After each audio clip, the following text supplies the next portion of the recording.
الله أكبر الله أكبر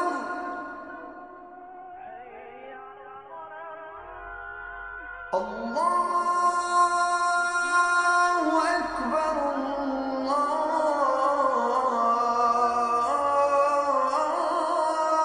الله أكبر.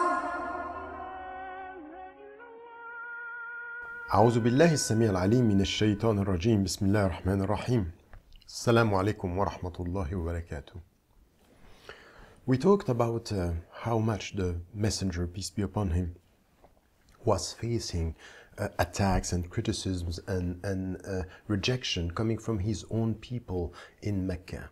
And we talked about jihad and how we have to understand this notion, the way we have to understand the very essence of this a message based on peace and based on tawheed and based on the way we are connected to God, and how we have to purify ourselves through a process of resisting and reforming. Yet sometimes it's very difficult, and at one point in Mecca, the Prophet, peace be upon him, was unable to protect the people, and he was thinking about an option, how to protect the community, how to protect the believers, and especially how to protect the poor people within his community, because they were tortured and killed.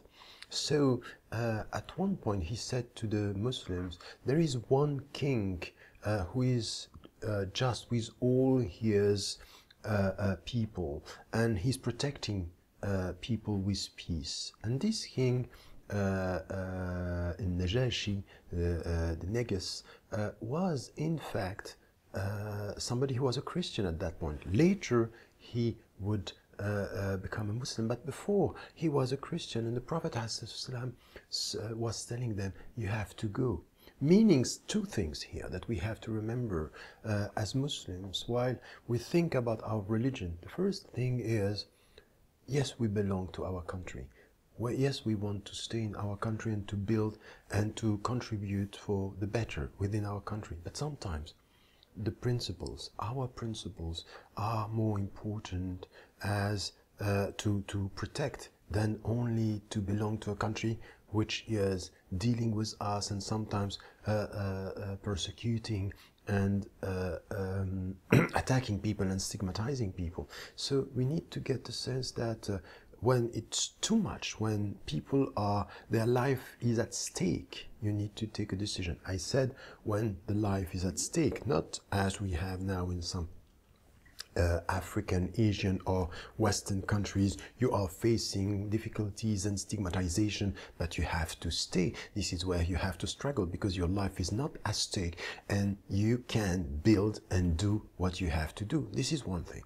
The second is the message that we got coming from the Prophet ﷺ, that he was talking about a Christian, and he was saying, I'm not talking about the religion of this king. I'm talking about the way he behaved with his religion, and he is a just Christian,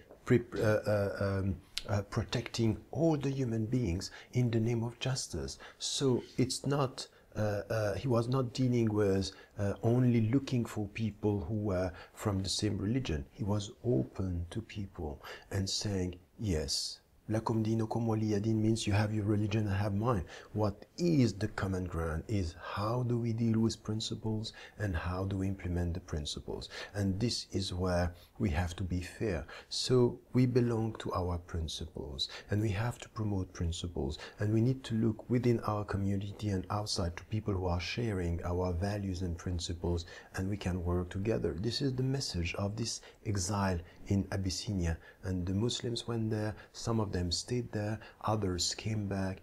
But we need to get this, and especially for Muslims today, you are fasting and you can see spiritual people around you. They are not Muslims, they are coming from other faiths and they have other faiths, but they are sharing values and principles. We can work together, we have to contribute together for the better of our society.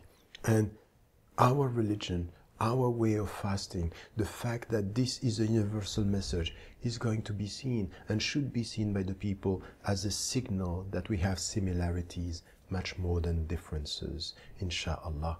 And don't never forget to tell the people you love that you love them, inshallah. Wassalamu alaikum wa rahmatullahi wa barakatuh.